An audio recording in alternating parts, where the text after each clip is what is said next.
Everybody. Welcome to today's episode of Canadian Mortgage Weekly.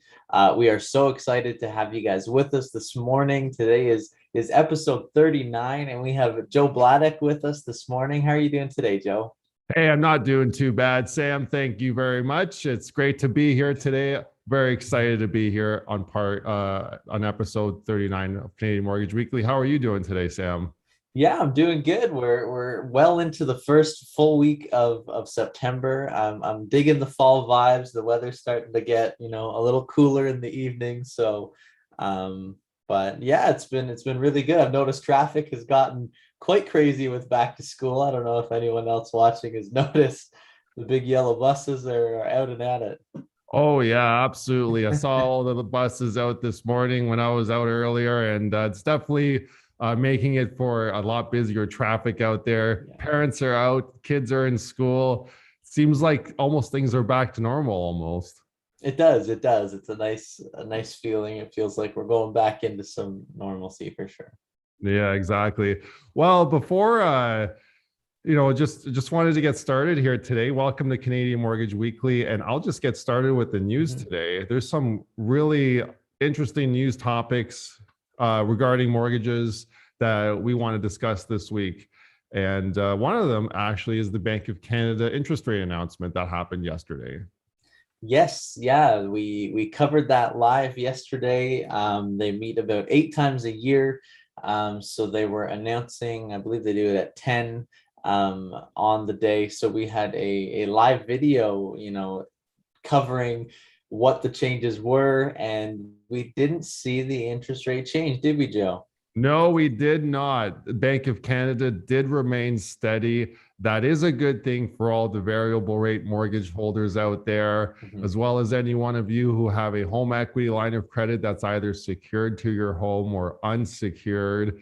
And if any of you have a variable rate car loan or a credit card that has a variable rate, all that remains unchanged. So and that's been the tune that the Bank of Canada has had every rate meeting they've had. Probably now 6 to 7 meetings now. They're just saying like we're not really going to raise the rates Mhm. with COVID. We want to keep rates low, and we want to keep rates in a position where we are going to wait for the economy to go and improve. And it looks like they're looking at mid next year. Isn't that right, Sam? Yes, I believe their target date was around July of 2022. So it does look like they're staying the course for that. Again, as you're saying, we saw the notes for this past rate announcement that the economy is strengthening. We are coming back, but with the fourth wave, shortages of some supplies, they felt to keep the rate the same, which again is great news if you're somebody who hopped on the variable rate either at renewal or with your new home purchase, because this low rates, it's awesome the amount that you're paying off your home with each of your payments for sure. Yeah, exactly. Yeah, Mhm. with the amount that interest rates have gone down, Sam, you're absolutely right. Having a variable rate right now, a lot of those rates are in the mid ones, and then having your principal being paid off that much more aggressively with your lower rate really makes for the mortgage pay down to happen a lot quicker. But yeah, there's a lot of concern with the fourth wave right now and what will happen with that and how Canada will fare into the fall and winter markets for real estate and mortgages. And that has a lot of people thinking now about leadership and in Right. specific the election, right? And we have that coming up. Yeah, I think we were just saying, I think it's 13 days, the 22nd is election night. So, we did a video a couple weeks back now, covering off, at the time what the different parties' platforms were. So, there is still time. I think advanced polls are open tomorrow.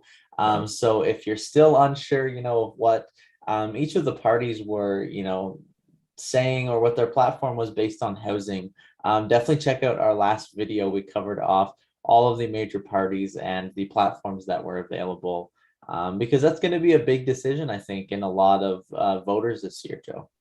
It will be. And I think a lot of voters have been really trying and struggling also at the same time to see a party platform really single out housing and put Mhm. together a robust and large initiative to actually combat housing and make it more affordable, more accessible for Canadians. But we're only seeing, housing being more of a side issue rather than a primary issue, because we're seeing much smaller initiatives, it seems like, from all the parties across the board. Yeah, we're seeing some more minor changes that all of them are making. But as you're saying, heading into the fall, when economists had speculated that the market was going to shift anyways, adding an election into the mix, we could see some new results, and we'll keep everybody posted as those changes arise, depending on who gets in, what policies are initiated. It'd be very interesting to see those changes. You bet it will. And definitely keep in tune with Canadian Mortgage Weekly. Mhm. We'll make sure that on our mortgage news channel here that we get that information out to you, and so you'll be the first to know. But yes, we'll definitely keep an eye on the election, because as these parties develop their platforms, there may be more housing initiatives that they develop or release closer to the election. So there's a lot of things that still can change. As you say, Sam, there's still 13 days. Mm-hmm. Yeah, Can happen. A lot can happen, especially in the Canadian election world, since the election is just so short. It seems like they just announced this. Yeah, exactly. Especially, I think even from the time when it's a snap election, it was only 5 weeks or so, which is a very tight window to, implement all the policies, get that information out, make those changes. So, You bet. Yeah, exactly.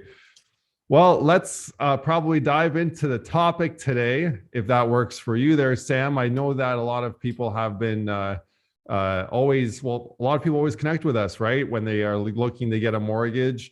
And when people connect with us, they're always a little bit worried, a little bit tense, but also really excited about getting a mortgage. But what are they worried about? Are they going to be able to get that mortgage? That's right.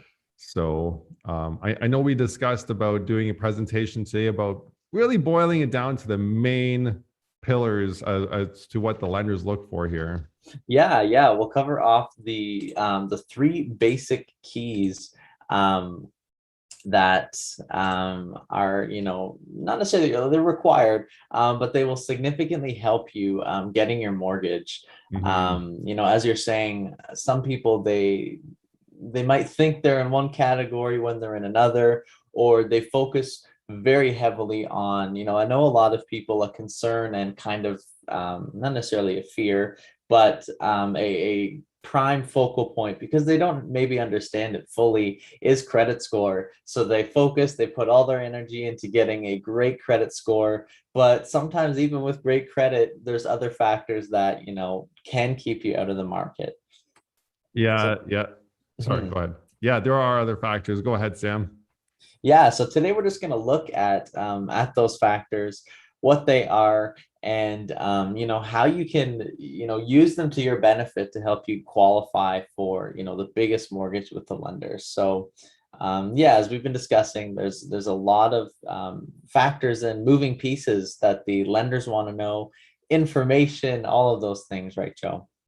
They do want to know a lot of information, and it may seem to someone that doesn't really know how mortgages are done that it could be a lot of things, and maybe they're looking at things that are not really looked at by the lenders, and those things really the things that they do look at are funneled down to main three keys here, and one of them being your income being a really large aspect of evaluating a mortgage. The lender will want to make sure that if you have an income, where is it coming from? Is it reliable? Is it an income that is consistent? And if it's not consistent, can we make or show that it's consistent over any sort of time? And just help the lender understand that. And as long as they can see that there is an income, usually we can make that mortgage work in terms of that pillar, the income being the pillar. Yeah, it's a great starting point to sort of judge where you are. And the other point that they will look at is going to be your credit score and your credit history. So first of all, they will look at your score to make sure that the mortgage insurers are okay with what your score is at. You can get the day's best rate. But they also will look at your history if you have some, discrepancies, a bit of bruised credit. I know not everybody has come through the last, year of COVID unscathed. There has been Yeah, some credit issues. So we can chat about strengthening that a little bit further in the presentation. you bet. And then the last item and the other key being the property itself. Mm. As long as the lender is good with the income coming in and the credit score and the history, then they will evaluate the property and make sure that this is one that they're willing to lend on. And we'll definitely cover off these points in the presentation as well. Yeah, and they're all going to be keys that the lenders will need in place to secure your home purchase. I know a lot of times there's excitement and expectations, but we need to make sure that all of those are, contained under what the lenders are, agreeing to qualify you for, and will get your mortgage approved. So without, waiting any longer, let's hop in and break down the first key this morning, which is going to be your income. Yeah, definitely income being a big one. And Mhm. as mentioned earlier, steady income is the key. A lot of lenders will look at your income and scrutinize it to the point where they will want to actually see some sort of written guarantee from your employer stating your minimum amount of hours that you work or what is your salary. And if you're self employed or on commissions, they will want to see some sort of history and they'll expect either you to provide that history and show that consistency or show that through your broker to help you build that story. And also time off COVID, that's been a big one as well, Sam. Yeah, we've noticed, in addition to having employment history, even if it's a long term, say you've been at the same job for 6, 7 years, because industries have been affected by COVID and we've seen, layoffs or temporary hour cuts, shutdowns on factories or plants. We are seeing, last year lenders were okay. They were willing to, let it slide a bit of, it's COVID, will accept, whatever the letter states is their minimum hours. But we have seen them, crack down a bit heavier on that, right, Joe? And they've been using, your year-to-date pay stub as well to do a lot of their qualifying for income.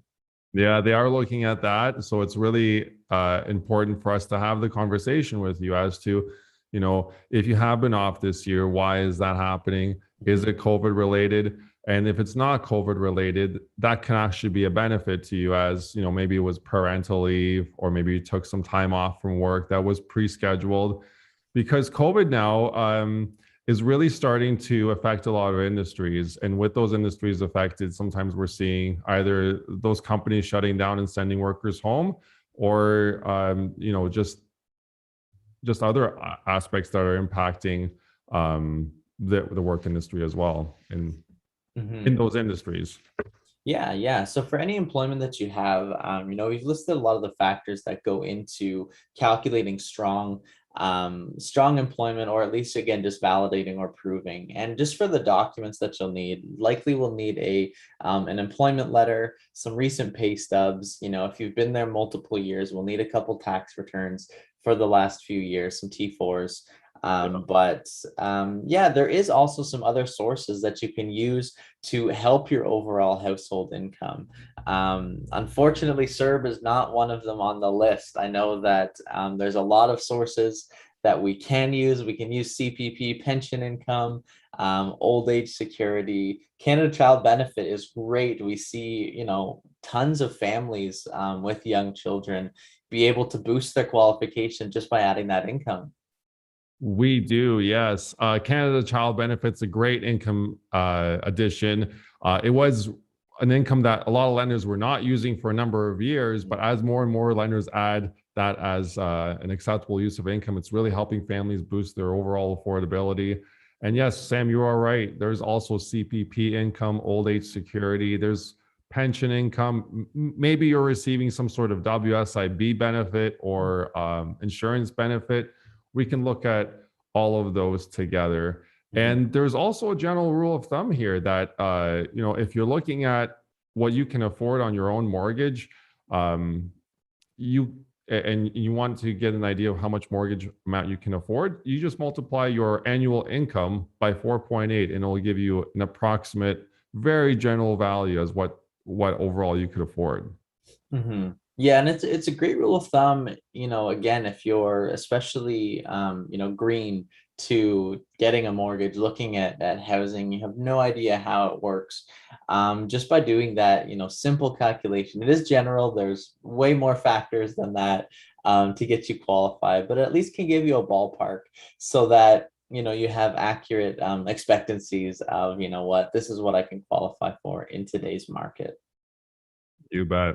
Excellent. And a lot of the times, if you're looking at the income and making sure that it is consistent, a good general rule is to have 3 years of employment history. And if you are on contract or self-employed, it's really good to have at least 2 years employment history. If you have employment history or self-employed history that's less than what is listed here, it's not that we cannot get you a mortgage. It's just that we'll need to put together the story a little bit for you and look at your specific situation. Hmm.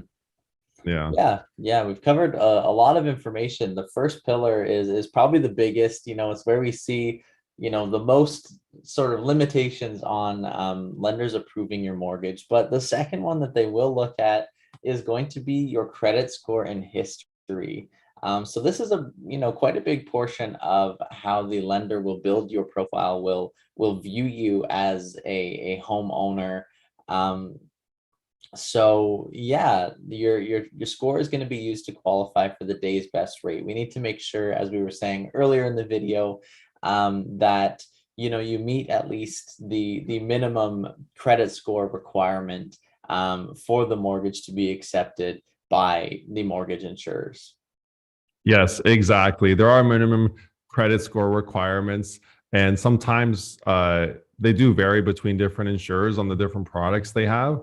But a good rule of thumb is if you have a credit score of at least 600, and that would be the lowest score that CMHC does accept for anyone putting a down payment of less than 20% down. But in terms of looking at ways to improve your credit score, one of the things you can do to improve your credit score is increase your credit limit so that your limit is much higher than your overall balance on your credit card or line of credit accounts. Because the larger your limit is, and it will actually provide a better ratio in terms of balance to limit. And the best ratio to keep would be 50% or under for your credit card or line of credit account. So that would give you an example of, say, if you have a $10,000 limit, you want to keep your balance at $5,000 or less. And if it's higher, a good way to increase that ratio would just be to increase the limit or decrease the balance. Yeah, that's a big thing. We see a lot of people, again, especially with COVID, their cards are stretched close to the max, and that can reflect negatively when we're trying to get the file submitted with lenders. If they're seeing they've maxed out their card or they're at 95% credit limit, it does bring up a flag with the lender. Yeah. And another way to build is by keeping credit history. I think it's the second largest factor that contributes to your credit score. So keeping those older accounts alive. As soon as you close an account, you might even notice your credit score drop just a little bit, and that's because you're removing all of the credit history associated with that account. So that's a really easy way. We like to say in our webinars, if you have a credit account from high school or back in college, keep it around, and it'll help really establish that length of credit history. It really will. And another item to keep in mind is having a few different credit accounts. So that is in our industry called trade lines, but essentially you want to keep a credit card open, a line of credit open, and that way the lenders see that you can manage not only a credit card type of lending product, but also a line of credit type of product. And if you also have a car loan, if it's been paid off, even better, but that you've been able to handle that type of product. And the more different types of credit you have showing on your credit bureau also helps build your credit score. Mm-hmm. Yeah, and one of the easiest ways to help build your credit score, because the score that's done is based off your most recent statement. So if you're able to pay off balances on your credit score, if you do it before the statement comes out, then it does help increase your score, because then it will reflect on the credit bureau, the credit report, as the zero balance, not the posted balance that you pay off later. So that's just a really easy way to pay it off, before the end of the month when the minimum payment is due. Absolutely. And all this will help the lender use your credit history in a factor in securing your funding for your mortgage. So the more you can prop up your credit history, and it will just help you get that better interest rate, or possibly give you additional money on your pre-approval. Mm-hmm.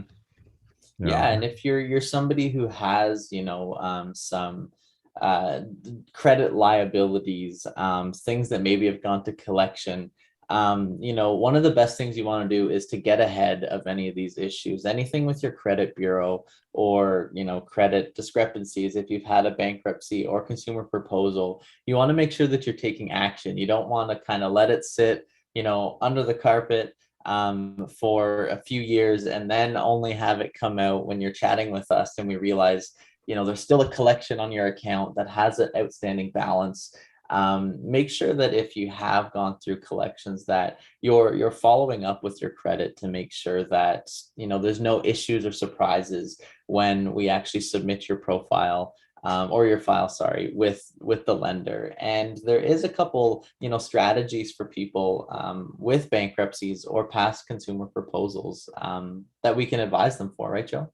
Definitely, yes. If you've gone through a consumer proposal or a bankruptcy in the past, you can still get a mortgage in the future. There's just a little bit of legwork that you'll need to do now that you've gone through this for your own financial situation, and that will be simply as soon as your proposal or bankruptcy is discharged, the lender that to get a mortgage, the lender will want to see that you've been advanced new credit since your discharge. So they will want to see, it's actually called the 222 rule. They will want to see that you've been advanced 2 credit cards post your discharge within the last 2 years, and they'll want to see those accounts open for a minimum of 2 years. I know that's a little bit hard to explain, but essentially, remember, two credit accounts open for 2 years, with a minimum, credit limit of $2,000. Yeah. And to get to that minimum credit limit, sometimes you may only start out with $500 or $300 at the beginning when you first apply for those credit products after your consumer proposal or bankruptcy.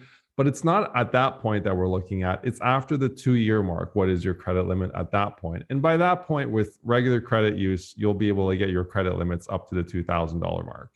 That's right. Yeah, those are all really great points in helping with your credit score. And the first two pillars, those are the ones everyone knows. They think about, okay, I need a good credit score. I Yeah. need good income. But what can be kind of a sneaky condition that people don't also think of is the property is a huge factor in getting your the lender to be okay with your file, your application. And there are some things that can make it difficult for you to achieve funding, and some things to consider when you're with your realtor looking at some of these properties. Yes, property itself can be an important factor, especially when we're looking at these items. One of them being, is the property located in an urban setting or is it located in a rural setting? This will be a very important factor for prime, and an even more important factor for alternative lenders. And this is simply because if your property is urban, those properties tend to sell faster and be more in demand than rural properties. Mm-hmm. Yeah, and other things to consider, especially if it is, again, almost rural versus urban. Is it on city and municipal water Right. and sewer, or is it well and septic? I mean, I know that there is sometimes where, a water test is required if it is on well or septic. And on the topic of rural properties, is there a barn on the property or additional structures? All of these are factors that you might look over, especially if you're somebody, maybe you want a hobby farm, but not all lenders are going to be okay with that. That's exactly it. It may be a very desirable property to you, but the way the Mm. lender's looking at it is if things go south, for example, and we need to sell this property because of a situation, we don't want to really take on the responsibility of keeping additional structures or the barn or the well and septic, and keeping it up while we're trying to list and sell that property, because sometimes that will require a lot of investment from the lender's part, especially if there's a repair to be made or a lot of maintenance to be done. Mhm. And that ties into large acreages or lower density neighborhoods. Things tend to be a little bit more expensive outside of the city to have done, and Mhm. large acreages are large properties to maintain. Right. So the bank's always looking at a worst case scenario Mhm. when you as a client, you're probably, oh, this is an amazing property. It's got so much land for us, and it's going to be just great. Just if as us being your mortgage professionals, it's our job to help you determine which properties are good for the lender or not. Absolutely. And it also comes into play if you're looking at properties that are a very far distance Hmm. for where you're working. I know a lot of people, because, urban settings tend to be quite expensive, purchase price, it's a more competitive market maybe. So they're looking elsewhere, but you do have to keep in mind that it has to be a reasonable distance within where you're working. Otherwise, the lender could require, some additional information if you have somewhere to stay, if there's inclement weather, if there's some alternative methods around that. But if you're somebody who has to commute and it's, over 2 hours, you're going way up into the Muskokas, that could prove to be an issue with the lenders. Yeah, yeah. As long as it's reasonable that you can get it back to work, especially in the winter months, then we can put that together. But definitely keep it reasonable. Another thing to consider is, are you purchasing a cottage property? Mm, There's different questions that the lender will ask that we'll need to ask you, and it's all going to depend on what your financial situation is in mm, terms of what the lenders we have available for you would be. Because on cottage properties can be very specific, and one of the questions they ask is this cottage fully winterized? mm, You know, and with that, that can be, uh, is there a permanent heating source? Can the cottage be heated in the winter? And wood is not really a permanent heating source. What they would probably want to see is something like propane fuel, mm. natural gas fuel, or oil fuel. Wood tends to be a secondary heating source. And they'll also want to know if it's accessible by a year-round road.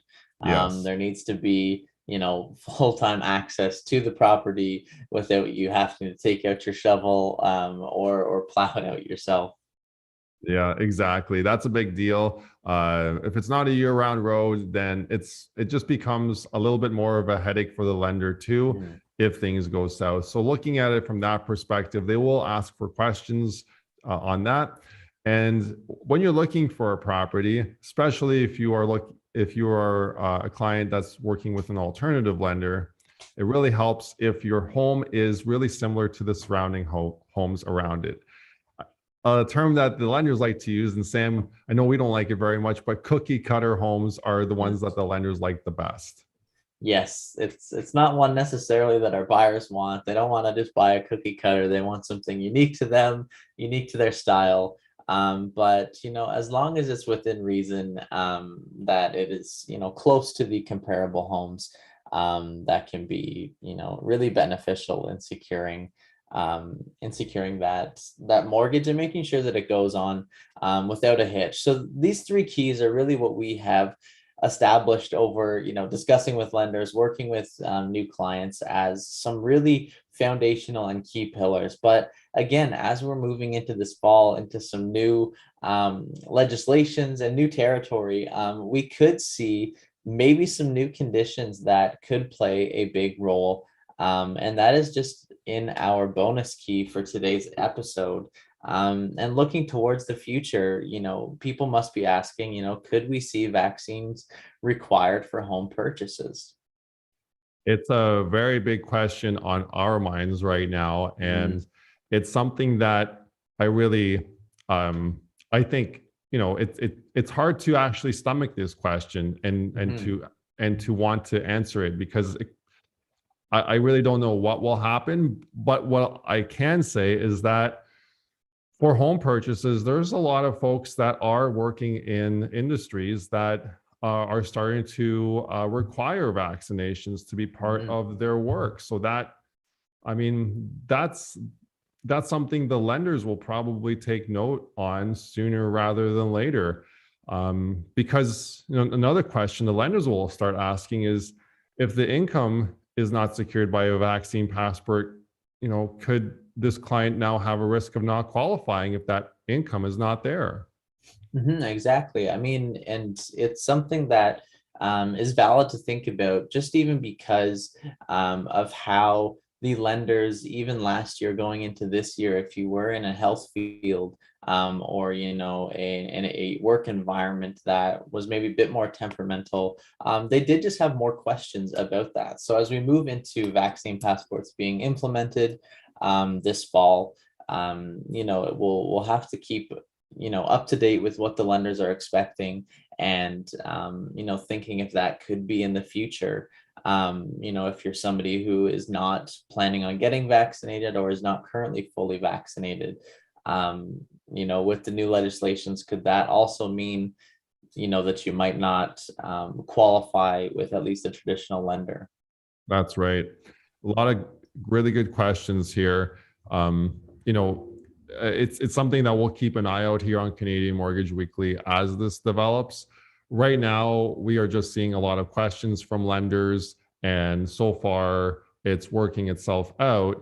But as we look forward, we'll probably have additional questions, especially with folks that are in industries, as we're talking about, Sam, that are in high-risk industries like the service industry, restaurant, hotel. If those employers start requiring vaccines to be part of employment, will the lenders start requiring those industries to have that same requirement? I'm not sure.